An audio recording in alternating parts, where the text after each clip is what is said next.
for and if you could hold on for a moment, and the impact of the conference on the global paper, cardboard, and packaging markets, especially in Turkey. And joining us are Mr. Alejandro Mate Lopez, hope it's correct how I spelled it, and the Director of Markets, Packaging and Graphic Paper, and Miss Camila Jaramillo, Associate Economist at Fastmarkets RISI Europe. And let's dive into our discussion and get started. Uh, First question will be for Alejandro, I suppose. And could you please tell us the topics that will be covered during the Forest Products Europe?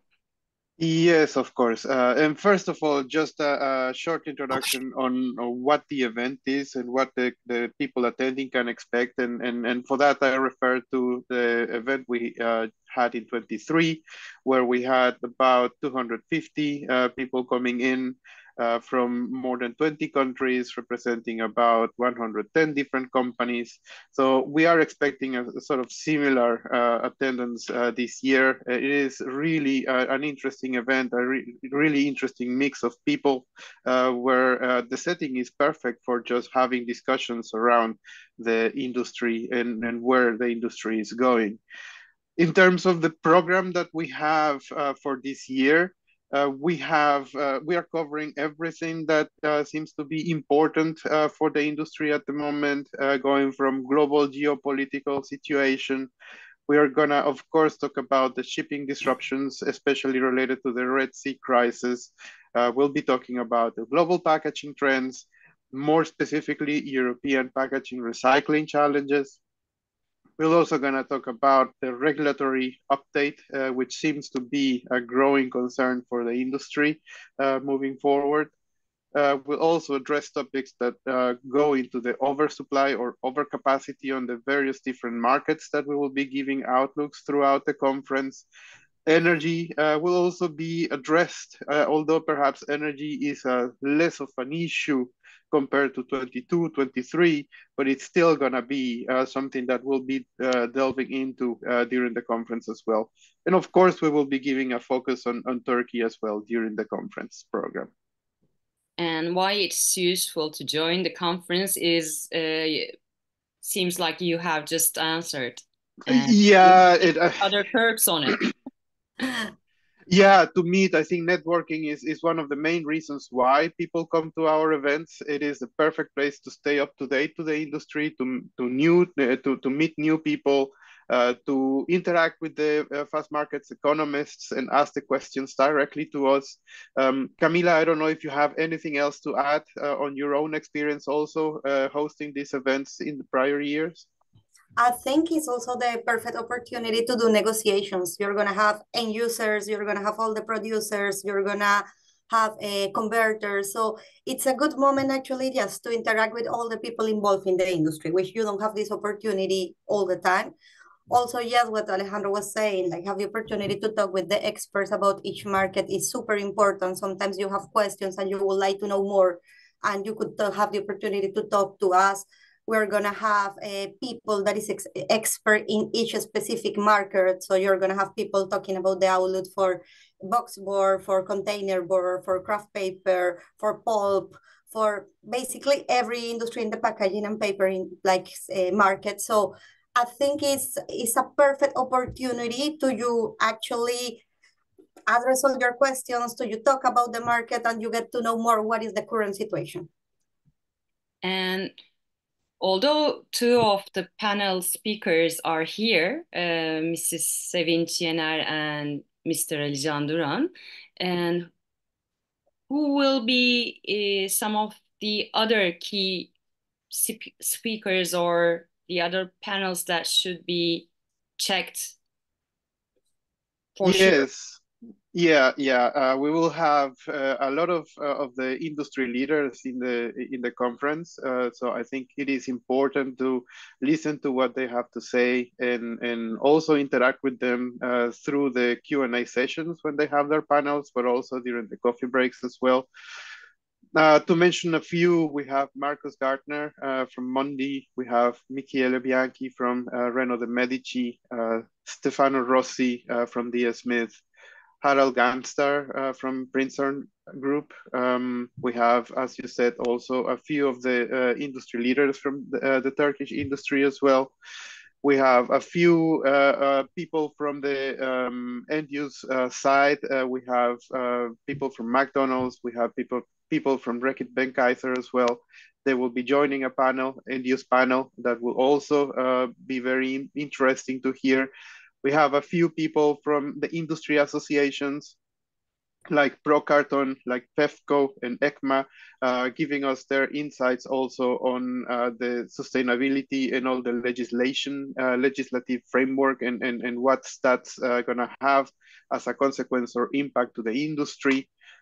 And last but not least, you will have all the economists from Fastmarkets giving market outlooks, going from market pulp to recover fiber markets to graphics and packaging papers as well. Tissue will also be one of the outlooks that we will be giving as from Fastmarkets economists. And I guess this is for two of you both. The world is changing, and we have now the sustainability issues and the Green Deal and the paper packaging waste regulations and etc. And how is the industry is getting adapted to this new environment in your perspective? I would like to reply that if it is okay for you, Alejandro. Go ahead, go ahead. I think that all these new regulations are bringing a lot of challenges and opportunities. Like the industry is starting to innovate a lot, actually, to take advantage of the opportunity, for example, with everything related with plastic substitution, but also it's bringing a lot of new challenges. And we will be talking about that in each of our presentations, but also like there are going to be some people discussing the regulatory issues. But what is, I mean, more than give you all the information of what is happening, because I want that you listen that in the conference, is more, I want to like to tell you, yes, there are thousands of challenges. We are having everything related with what is recycled and what is like what we could reuse. So how the regulation is actually prioritizing like the reuse the materials more than recycling, and this is a bit challenging for the industry. What is everything related? How is everything happening related with the deforestation regulation? How the industry is going to face that? How we are going to adapt with to all the new regulations and take advantage of them. So this is I think each of us in our presentations are going to talk about in each of our grades of paper grades, how this is affecting, but also, yes, we are going to have a discussion about how this regulation is evolving. So like in general, just more than give you information of what is happening, I want that you listen in our event, how just like the industry is adapting, but what are the challenges and opportunities that this new regulation is bringing to us. So you will be providing a sustainability roadmap for the sector on the conference. Yes, but we will be talking, I think that more about the roadmap, but yes, because I think each grade have a different challenge. So I think each company, depending on what they produce, they will have a different roadmap. And this is what we will be explaining there. Okay, thanks. And if I can add something shortly, I mean, the paper industry has done already a lot about on the topics of sustainability. The industry is already one of the most competitive, one of the most innovative and sustainable industries that are providing a lot of solutions already to the targets and to the challenges that we have going into 2050. And I think one of the goals of the industry is still to be one of the most sustainable industries in Europe. How to get there, it's part of the roadmap that the industry needs to develop. And I think it's a roadmap that is in constant evolution. But of course, you will hear a lot of the developments and a lot of the decisions that have been taken, a lot of the discussions that have been had over the past year during the conference as well. Okay, and what are the lessons learned for pulp, paper, and packaging industry from year 2023, and now we are on 2024? Will you be talking about it, and what will you be talking about? Yes, lessons learned. That's a very good way to put it. And of course, we will be talking a lot about this during the program, during the conference. I think companies, people, we all learn from the things that we do right and the things that we do wrong, not to repeat them again. And I think the industry has done both, not only on 23, but it has been a learning process that I think, I mean, it's something that we never stop doing. But if you reflect about the market conditions for the past 4 or 5 years, the market has been evolving and changing quite rapidly. So I think the industry has learned really to cope with those challenges and those volatility in the market. The only certainty actually in our industries is change, and the industry really needs to continue with that process of adapting to change. And if I can add something is, yes, they have learned how to face all this changing more in these last 2 years. The last 5 years have been like different and more stable before, but the last 2 years we have seen all the different like externalities, like geopolitical changes, energy crisis, the stocking situation. So I think that we have learned, yes, we are going to talk about what was done well and what was done bad, and how the things that happened in 2022 and 2023 could be considered to face new challenges in the future. Okay. Sevinç Hanım, would you like to add something or on Turkish industry if you want to? About our sector in Turkey. Yeah. Thank you for the question. Actually, we have talked about excess capacity for both paper and at the same time, in our case, the corrugated box production. So actually, this is a topic in general, and not only for Turkey, but overall in the world, as far as we see.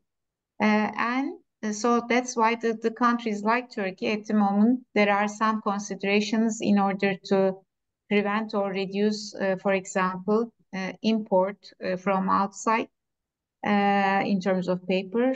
So these kinds of protections of the industry actually can have some other impacts. So this is another topic in our agenda currently as the Turkish industry. This can be one of the topics actually I can just put on the table. Okay, thanks. You're welcome. Can, would you like to say something about the Turkish economy for 20? I mean, let's start from 2022 and then proceed with 2023, because they are two totally different years. I mean, 2022 was an ideal or a magical year for all paper and packaging industry. I mean, everybody, skyrocketed their profits, quantities, orders. I mean, because there was panic orders, which is coming from the COVID period. And then, due to this panic order sequence, the booming demand really helped us, in every aspect. So 2022, if for my company, for example, it's a record year in everything, in EBITDA, net sales, turnover, profit, whatever you ask. So it's really too good to be true. But we all know that, if something is too good to be true, then it's not true. So 2023 started with a very different scenario, meaning the recession started and all the negative impacts have been felt, not just in Turkey, with all the Europe continent. I mean, it's the same. Even in US, maybe US felt a bit lesser, but still they felt it as well. So the recession is already on the table. Also, drastically reduced both, raw material prices are having a negative impact as well. Because, there is an inflation. For example, last year in Turkey, the real is, what the government published is around 65%, but we all know that the reality is over 100%. So imagine an economy which there is recession in orders, half price in raw material, and 100% increased in expenses in every kind, including labor and all other auxiliary costs. So, basically, this is a term which we learned in university, but we have never experienced it, named stagflation.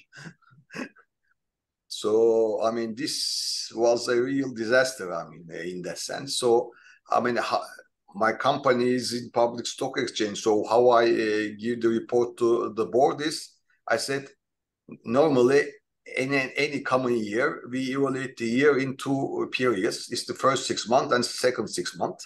What I advise to the shareholders of my company is take 2022 as the first period and 2023 as the second period, because every positive impact came into the first one, which is 2022, and every negative impact went into 2022, which is not realistic as well. So to really find a healthy, balance sheet for any company in packaging, you have to balance 2 years at the same time, so that you can find a more mature and more balanced figures overall. So this is a bit 24 will be the seemingly same for the time period, and hopefully after the third quarter, we hope that there will be a small rise in the demand. Definitely Turkey and Europe cannot be separated, in the sense that, Turkey is a net exporter country in many aspects in fiber-based paper, meaning, tissue, wet wipes, corrugated paper, cartons, boxes. All this, Turkey is a real net exporter to West Europe. And if West Europe is not good enough in the demand, that means we are not good enough as well. So there's a real serious correlation in between. That's why, we are waiting a bit for Europe to recover, so that we will recover accordingly. On the other hand, what is coming is, it's an interesting period for fiber-based, raw materials, which is paper and carton, because, green wave, sustainability, completing full circular economy is really with the white now, all over the world, especially in Europe. But the problem is there are, threats and opportunities at the same time. It seems like that everyone will shuffle immediately to that, but it's not the issue. Because of the, let's say the structure of our product, generally carton and paper are secondary packaging. And in an environment like this, secondary packaging is at risk. So even though fiber-based seems to be the one who will benefit in close future, at the time being, because the regulations are not clear in Brussels yet, there are different doors which other kind of raw material packaging companies are playing, like, for example, the tonnage that we are using and such. So also what we have to really explain to public is I mean, all this board is not coming, that they're not cutting Amazon trees or what. These are plantation trees, and which is everyone which is cut at one, we are planting tree. Also, recycling rate is at least around 20-25 times today. So we have to, I mean, publicly announce this more and more to explain, especially to Z generation, because they are the one really bringing this issue on the table, and they are really sensitive on this sustainability issue. So that's why we have to really educate this generation pretty well, to explain and to let them understand what paper and carton industry is bringing on the table for them. So, I mean, there are so many things to explain, but this is, I mean, roughly the general explanation for 22 and 24. Okay. Actually, Alejandro is in the heart of Brussels. Would you like to say something about what he says and the sustainability issues and the opportunities, the risk, and such an uncertain world as Mr. Duran just defined? Yes. I can only agree with what Duran just said. I think the industry is going through very challenging times, where a lot of the fate of the industry is in the hands of people outside of the industry. And that alone represent risks, because not all the time these people making the legislations understand fully the challenges and the structures of our industries.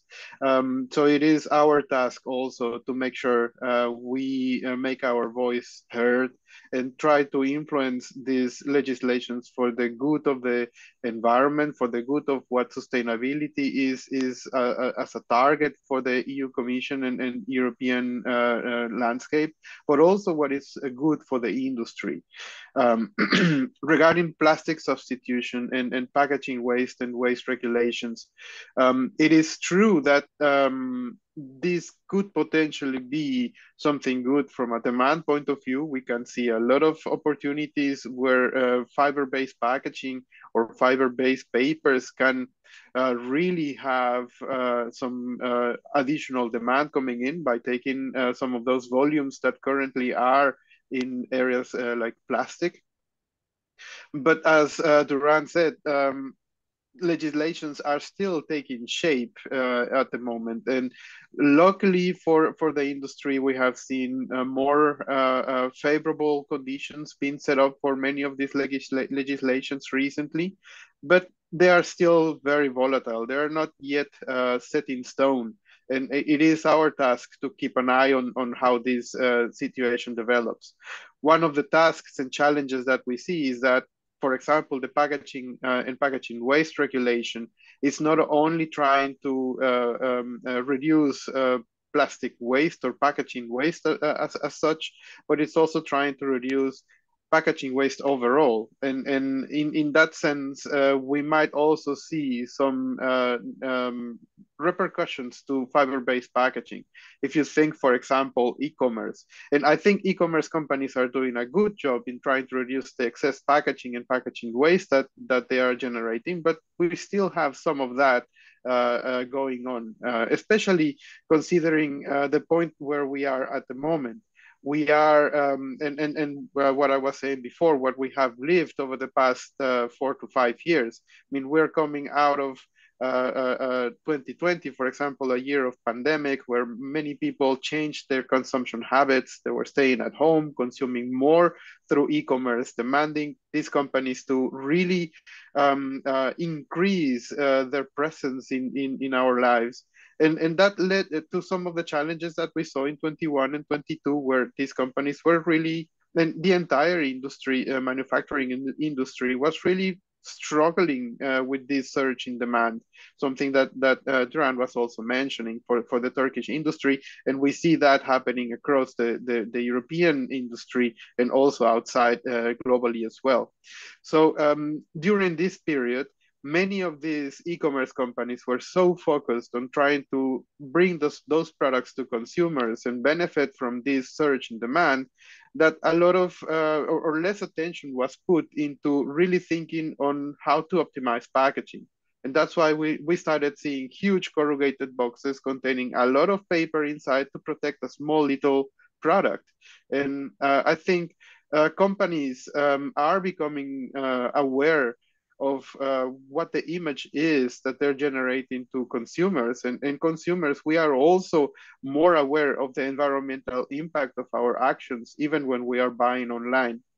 And I think those two elements combined will continue to bring down the excess packaging waste that we have in this stream of the industry in particular. But going back to my sustainability and legislation topics, this is one example of where, for example, we can see changes happening going forward, and where the focus from the politicians is on trying to make sure whatever we do has the least impact from a sustainability and environmental point of view. Okay. Thank you. And Camila, do you have something to say about the risks and the opportunities that we can have? Your voices. Yeah, sorry. First, I would like to add something of what Alejandro said, and I totally agree with both of them, saying that basically most of the people that do the regulation is not people from the industry, so they don't know a lot about like the codes or the recycling procedure that the industry follows. And for example, what I mentioned before, that there is something to consider, and is everything related that in the regulation nowadays, reusable is prioritizing over recycling is something that could affect the industry. And for example, what Alejandro was saying, that the idea of the regulation is to reduce packaging waste in general.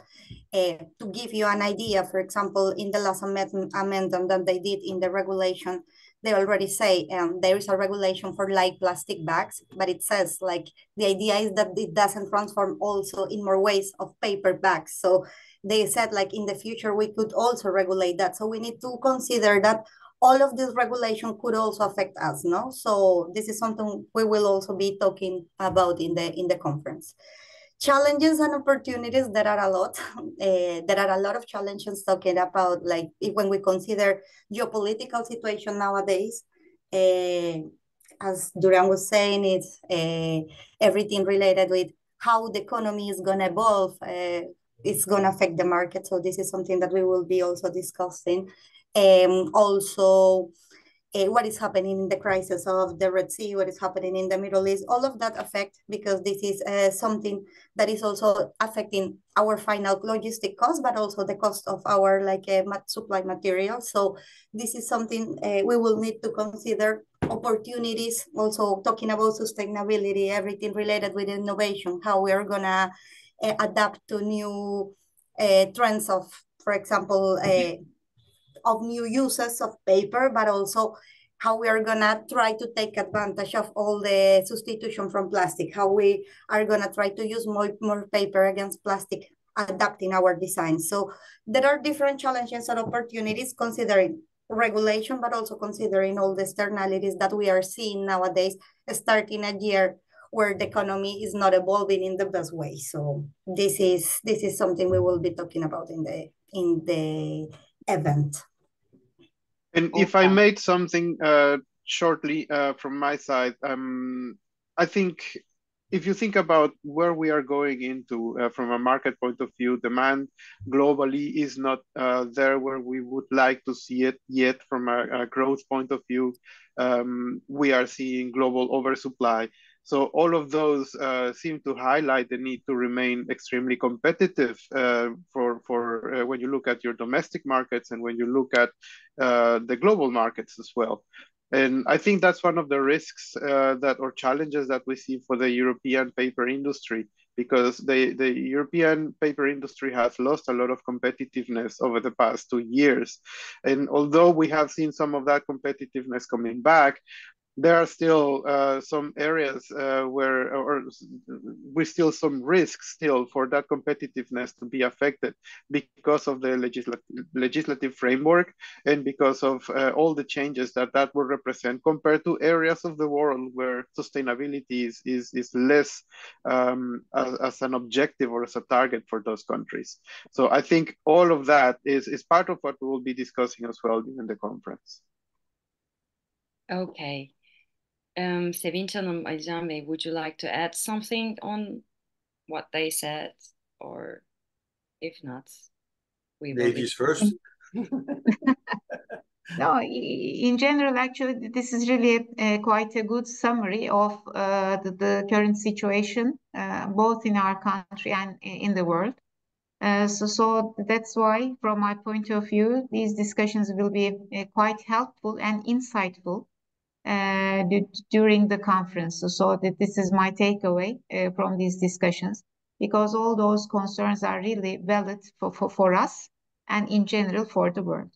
Of course, it's very difficult to define a good solution for that, because somehow we need to survive, we need to live, go through these periods.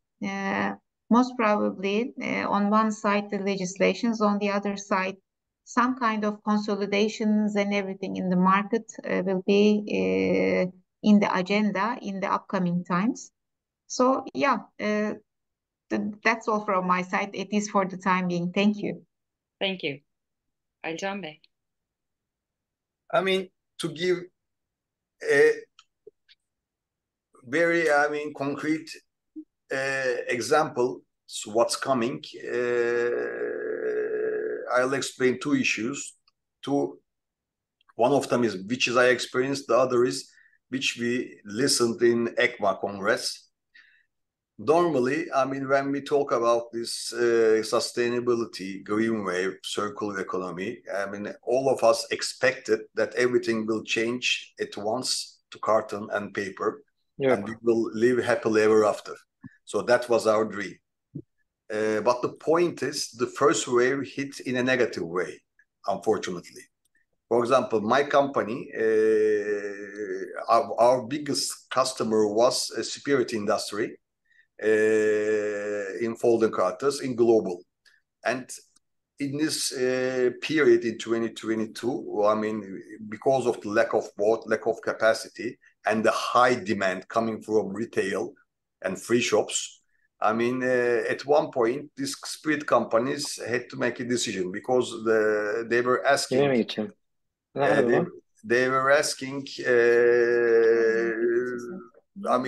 enormous quantities of spirit bottles, and they didn't have cartons. So what they decided was to go without the bottle at that period, and they see that it's doable, and they did it. Of course, they went in the umbrella of sustainability, but it's a case which is exactly a cost cutting, and they made a huge cost cutting over it, and they kept it this way now. And also, this is one stone, two birds. They cost cut and they keep it in their sustainability figures, which is a great issue for them. But we gave them this, not intentionally, but somehow it happened. So at the end of the day, a huge sector, which is a spirit industry in carton, today, what they see in commodity, let's say for them, is they get rid of cartons. Maybe it's a period, it's a temporary issue, maybe not, we'll see. But at the end of the day, this segment is gone. Second one, in ECMA Congress, we have invited Tesco, the biggest retailer in UK. So we invited their R&D director and asked their opinion, about it. So again, we were, hoping to hear that they were getting out of plastic and stuff. But okay, he gave some hints about it, but there was nothing concrete fact on the table yet. But what we had heard from them is, toothpaste boxes, again, is a very big sector for cartons. And Tesco decided to get out of cartons in that segment as well. again, I mean, a very big, huge impact, a negative impact, because I mean, overall, toothpaste cartons is a huge volume in Europe. And they decided to put the aluminum tubes, the plastic tubes now, to the plastic separators over there. And somehow, I mean, they find a way to make the labor over and over. So, I mean, this is a revolution, we have to understand. And the revolution doesn't really go in the way that you wish for. I mean, it finds its own path. I mean, this time is really not the time to, I mean, keep in our factories and try to utilize our efficiencies. Really, the world is changing, and we have to adapt and understand what's coming exactly. Because whatever you utilize in your factory doesn't mean anything, because the trend and what is coming, what is going, the shuffle, we really have to understand what's going on in this issue. So that's why, I mean, webinars like this and a big congress that's RISI Fastmarkets in Istanbul, I mean, we have to be there and have to understand this kind of new trends, the new topics, and have to invest accordingly. As far as I see, it's the only thing, or it's the only best thing that we can keep to manage our companies in the best place. Thank you. So does anyone have any questions or would like to add something? Okay. So thank you for coming. And if you have any further questions for our specialists, you can always reach us and we will be happy to assist, and hope to hear from you soon and hope to meet at the conference. Thank you very much to all of you. Bye-bye. Thank you. See you. Bye-bye. Thank you very much. Bye-bye. Bye. Thank you very much. Bye-bye. Bye-bye. Thank you very much. Bye. Thank you very much.